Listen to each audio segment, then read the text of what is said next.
क्या आपने कभी रुक के सोचा है कि अभी इसी क्षण आप कहाँ हैं? आप कौन हैं? आपकी शुरुआत कैसे हुई? क्यों हुई? इस जीवन के बाद क्या होगा? क्या मृत्यु के बाद भी आपका कुछ अंश बाकी रहेगा? शरीर क्या है? आत्मा क्या है? जो आप सोच रहे हैं वो विचार कहाँ से आ रहा है? आंखें बंद करने पर भी विचार चलते रहते हैं। विचार शांत नहीं होते। क्यों? ये विचार कौन सोच रहा है? ये प्रश्न नया नहीं है। हजारों वर्ष पूर्व एक ऋषि ने यही प्रश्न पूछा था और उस प्रश्न का उत्तर मात्र 12 वाक्यों में दिया। वे 12 वाक्य आज भी जीवित हैं, आज भी उतने ही तीखे हैं, आज भी उतने ही गहरे हैं। उनका नाम है मांडूक्य उपनिषद। अथर्ववेद की गोद में जन्मा ये उपनिषद भारत के समस्त वेदांत साहित्य में सबसे संक्षिप्त है और सबसे गहरा भी। किंतु इस उपनिषद तक पहुंचने से पहले उस व्यक्ति को जानना आवश्यक है जिसने इसकी व्याख्या की, जिसके बिना आज हम इन मंत्रों का अर्थ शायद कभी समझ ही नहीं पाते। 8वीं शताब्दी, केरल के काल्डी ग्राम में एक बालक का जन्म हुआ। नाम था शंकर। 8 वर्ष की आयु में चारों वेद कंठस्थ, 12 वर्ष में समस्त शास्त्रों का अध्ययन पूर्ण और 16 वर्ष की आयु में वो लिख चुके थे जो अधिकांश विद्वान जीवन भर नहीं लिख पाते। मां से सन्यास की अनुमति मांगी। मां ने मना किया। फिर एक दिन नदी में स्नान करते हुए एक मगरमच्छ ने उनका पांव पकड़ लिया। बालक शंकर ने मां को पुकारा, मां, अनुमति दो, यदि सन्यास लेकर मृत्यु भी आए तो स्वीकार है। मां ने अनुमति दी और मगरमच्छ ने छोड़ दिया।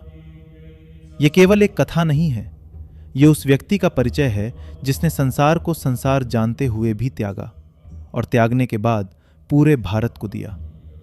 गोविंदपाद के शिष्य बने और गोविंदपाद के गुरु थे गौड़पाद। वही गौड़पाद जिन्होंने इसी मांडूक्य उपनिषद पर गौड़पादीय कारिका लिखी थी। तो ये गुरु परंपरा थी, गौड़पाद से गोविंदपाद, गोविंदपाद से शंकराचार्य। शंकराचार्य ने पूरे भारत की पैदल परिक्रमा की, काशी से कन्याकुमारी, केरल से कश्मीर।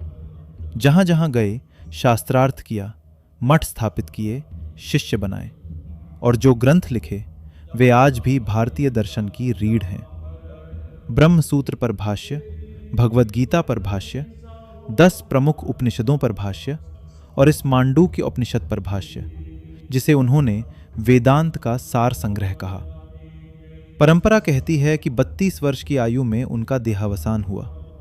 32 वर्ष, जितने वर्ष अधिकांश मनुष्य केवल स्वयं को समझने में लगा देते हैं, उन 32 वर्षों में शंकराचार्य ने एक संपूर्ण दार्शनिक परंपरा की नींव रख दी जो आज भी जीवित है।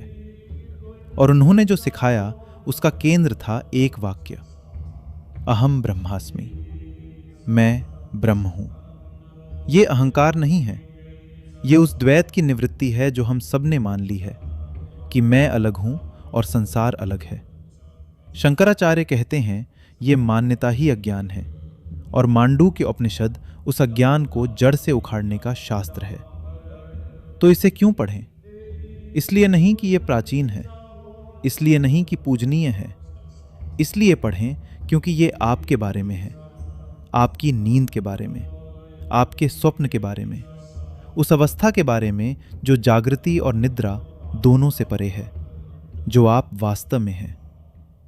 शंकराचार्य के भाष्य में एक उपमा है, रोगी को रोग से मुक्ति होने पर स्वास्थ्य मिलता है।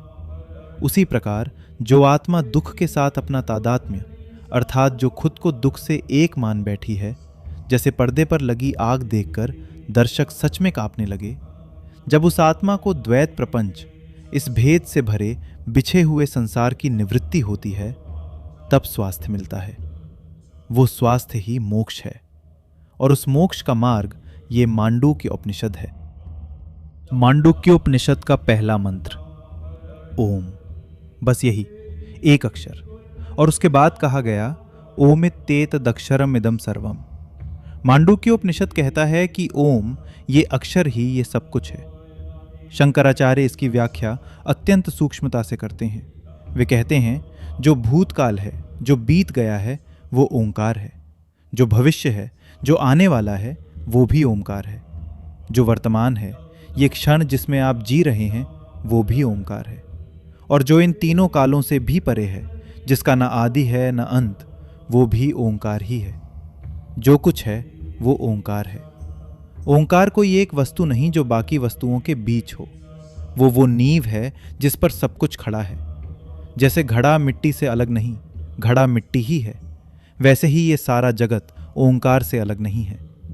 शंकराचार्य एक और गहरी बात कहते हैं, ओंकार वो नाम है जिससे ब्रह्म को पुकारते हैं। किंतु एक प्रश्न उठता है, नाम और जिसे पुकारा जाए, क्या वे दो अलग अलग चीजें हैं? सोचिए, जब कोई आपका नाम लेता है तो मन में तुरंत आपका चेहरा, आपकी आवाज, आपका रूप सब एक साथ उठाता है।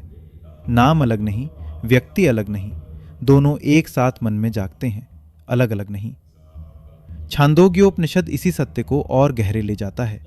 कहता है, वाचारंभनम विकारो नामधेयम, अर्थात जो कुछ भी इस संसार में दिखता है, जितने भी रूप हैं, वे सब केवल नाम हैं, केवल वाणी का खेल है। एक उदाहरण से समझें। सोने से कड़ा बना, हार बना, अंगूठी बनी, 3 नाम 3 रूप, किंतु भीतर भीतर सोना ही है। कड़े में सोना, हार में सोना, अंगूठी में सोना। रूप बदला, वस्तु नहीं बदली।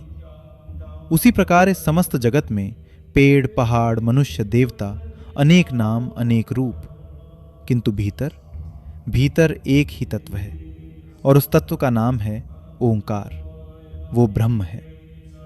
इसीलिए शंकराचार्य कहते हैं, ओंकार और आत्मा में कोई अंतर नहीं। जब आप ओम का उच्चारण करते हैं, आप किसी बाहरी देवता को नहीं पुकार रहे, आप उस तत्व को स्मरण कर रहे हैं जो आप स्वयं हैं। इसीलिए ओंकार का उच्चारण केवल ध्वनि नहीं है, वो स्मरण है, उस तत्व का स्मरण जो आप स्वयं हैं। दूसरा मंत्र, सर्वम ह्येतद् ब्रह्मायमात्मा ब्रह्म सोयमात्मा चतुष्पाद। ये सब ब्रह्म ही है, ये आत्मा ही ब्रह्म है, और वो ये आत्मा 4 पादों वाली है। पाद अर्थात अंश। जैसे एक वृक्ष की 4 शाखाएं, वृक्ष एक ही है किंतु उसके रूप 4 हैं, उसी प्रकार ये आत्मा एक ही है किंतु उसके 4 रूप हैं। पहले वाक्य में कहा सब ब्रह्म है, ये एक सामान्य कथन है, जैसे कोई कहे सोना अनमोल है। दूसरे वाक्य में वो सत्य सामने से हटकर भीतर उतरता है, ये आत्मा ब्रह्म है, आप, इसी क्षण, इसी सांस में। यही इस उपनिषद का सबसे बड़ा मोड़ है। खोज बाहर नहीं, भीतर है। शंकराचार्य कहते हैं, ये दोनों वाक्य एक ही काम के लिए हैं। पहले कहा सब ब्रह्म है, फिर कहा ये आत्मा ब्रह्म है। पहला वाक्य आपको ब्रह्म तक लाया, दूसरे वाक्य ने बताया कि आप पहले से वहीं थे। और फिर कहा ये आत्मा चतुष्पाद है, अर्थात 4 रूपों वाली, जागृति, स्वप्न, सुषुप्ति, और उन तीनों से परे तुरीय। ये कोई कल्पना नहीं, ये आपके अपने अनुभव की बात है। शंकराचार्य समझाते हैं, काशापण एक प्राचीन सिक्का जिसके 4 हिस्से होते थे। सिक्का एक था, हिस्से 4 थे। उसी प्रकार आत्मा एक है किंतु उसके रूप 4 हैं, बटी नहीं है, बस 4 तरह से प्रकट होती है। इसे ऐसे समझें, एक ही सूर्य कभी उगता है, कभी ढलता है, कभी बादलों में छिपता है, कभी पूरे आकाश में चमकता है। सूर्य नहीं बदला, अवस्थाएं बदली। उसी प्रकार आत्मा एक है, अवस्थाएं 4 हैं। तीसरा मंत्र, वैश्वानर, आत्मा का प्रथम अंश। जागरित स्थानो बहिष्प्रज्ञः सप्तांगः एकोनविंशति मुखः स्थूल भुक् वैश्वानरः प्रथमः पादः।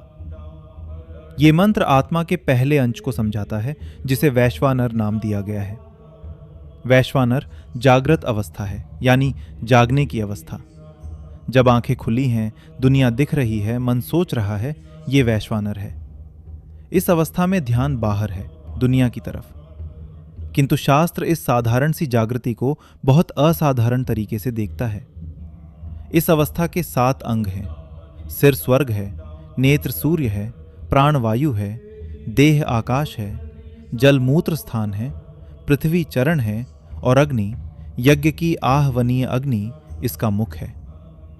और 19 मुख, यानी 19 द्वार, जिनसे ये संसार को जानता है, 10 इंद्रियां, 5 प्राण और मन, बुद्धि, अहंकार, चित्त, ये 4, कुल 19।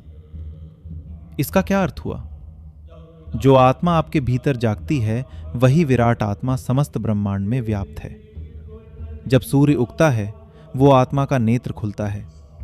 जब वायु चलती है वो आत्मा का प्राण चलता है।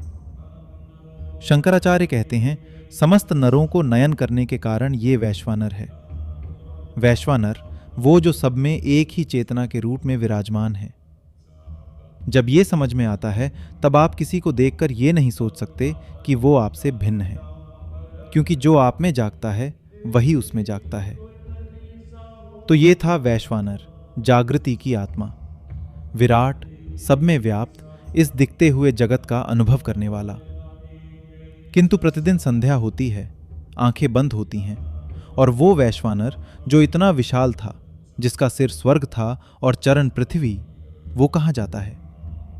और उसकी जगह जो आता है, जो बिना किसी सूर्य के, बिना किसी दीपक के अपने ही प्रकाश से एक नया संसार रचता है, वो कौन है? वो तेजस है। तेजस यानी प्रकाश से भरा हुआ, जो अपनी ही रोशनी से देखता है। आज हमने मांडूक्योपनिषद के पहले 3 मंत्रों को समझा। ओंकार का स्वरूप, आत्मा और ब्रह्म का संबंध और आत्मा के पहले अंश वैश्वानर का परिचय। अगले अध्याय में हम आगे बढ़ेंगे तेजस, प्राज्ञ और तुरीय की ओर। वो यात्रा और भी गहरी है। अगर आपको ये कथा और शास्त्रों की सरल व्याख्या पसंद आती है तो सर्व लाइफ को जरूर सब्सक्राइब करें। हम यहाँ पुराणों और शास्त्रों को आसान भाषा में समझाते हैं।